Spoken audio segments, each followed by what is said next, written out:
ବର୍ତ୍ତମାନ ବଡ଼ ଖବର ପାଣିପାଗକୁ ନେଇ ବଡ଼ ସୂଚନା ନୂଆ ଅପଡେଟ୍ ପ୍ରବଳ ବର୍ଷିବ ଘୂର୍ଣ୍ଣିବଳୟ ପ୍ରଭାବରେ ଆସନ୍ତା 3 ଦିନ ଯାଏଁ ରାଜ୍ୟରେ ପ୍ରବଳ ବର୍ଷାର ସମ୍ଭାବନା।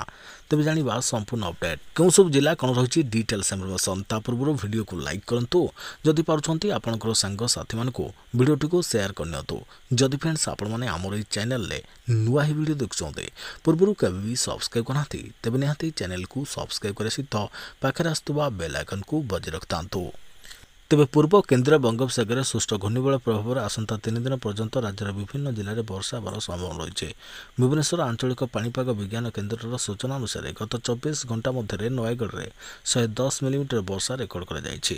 ପାଣିପାଗ କେନ୍ଦ୍ର ପକ୍ଷରୁ ଆସନ୍ତା 24 ଘଣ୍ଟା ମଧ୍ୟରେ ଗଜପତି, ରାୟଗଡ଼ା, ନବରଙ୍ଗପୁର, କଳାହାଣ୍ଡି, ବଲାଙ୍ଗୀର, ନୂଆପଡ଼ା ଜିଲ୍ଲାରେ କେତେକ ସ୍ଥାନରେ ପ୍ରବଳ ବର୍ଷା ହେବାର ସମ୍ଭାବନା ରହିଛି। ସେଭଳି ମାଲକାନଗିରି ଏବଂ କୋରାପୁଟ ଜିଲ୍ଲାରେ ଅତି ପ୍ରବଳ ବର୍ଷା ହେବା ନେଇ ସତର୍କ ସୂଚନା ମଧ୍ୟ ଜାରି କରାଯାଇଛି। ସେପଟେ ନାଚିଲା ମୌସୁମୀ, ଭାସିଲା ରାଜଧାନୀ ଭୁବନେଶ୍ୱରରେ ପ୍ରବଳ ବର୍ଷା, ବୁଡ଼ିଗଲା ସହରର ବିଭିନ୍ନ ଅଞ୍ଚଳ। ଆଜି ଅପରାହ୍ନରେ ରାଜଧାନୀ ଭୁବନେଶ୍ୱରରେ ପ୍ରବଳ ବର୍ଷା, ଏପରିକି ଭୁବନେଶ୍ୱରର ବିଭିନ୍ନ ସ୍ଥାନରେ ଜଳବନ୍ଦୀ ପରିସ୍ଥିତି ଦେଖାଦେଇଛି। ବର୍ଷା ଛାଡ଼ିବା ପରେ NH-16 ଉପରେ ଟ୍ରାଫିକ୍ରେ ଭୀଷଣ ଜାମ୍ ଦେଖାଦେଇଛି। ଭୀଷଣ ଖରା ଗୁଳୁଗୁଳି ପରେ ଆଜି ହଠାତ୍ ବଦଳି ଯାଇଥିଲା ପାଗ। ରାଜଧାନୀରେ ଘଡ଼ଘଡ଼ି ବିଜୁଳି ସାଙ୍ଗକୁ ପ୍ରବଳ ବର୍ଷା ହୋଇଛି। ବର୍ଷା ପାଇଁ ଆସନ୍ତା 3 ଘଣ୍ଟା ପାଇଁ 6 ଜିଲ୍ଲାକୁ ଆଲର୍ଟ ଜାରି ମଧ୍ୟ କରାଯାଇଛି।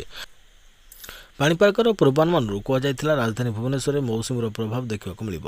ସୂଚନା ଅନୁଯାୟୀ ରାଜ୍ୟର ବିଭିନ୍ନ ଅଞ୍ଚଳରେ ଜାରି ରହିଛି ମୌସୁମୀ ବର୍ଷା। ବର୍ଷାର ପରିମାଣ, ପବନର ଦିଗ ଏବଂ ତାପମାତ୍ରାରେ ହ୍ରାସ ଦେଖିବାକୁ ମିଳିଛି। ମୌସୁମୀର ପ୍ରଭାବରେ ଓଡ଼ିଶାରେ ବର୍ଷା ବୃଦ୍ଧି ପାଇଛି। ତେବେ ଦକ୍ଷିଣ ଓଡ଼ିଶାର ଅଧିକାଂଶ ଅଞ୍ଚଳରେ ମୌସୁମୀ ବର୍ଷା ସାଙ୍ଗକୁ ପାଗ ମେଘୁଆ ରହିଛି। ଆଗାମୀ ଦିନଠାରୁ ବର୍ଷାର ପରିମାଣ ବଢ଼ିବ।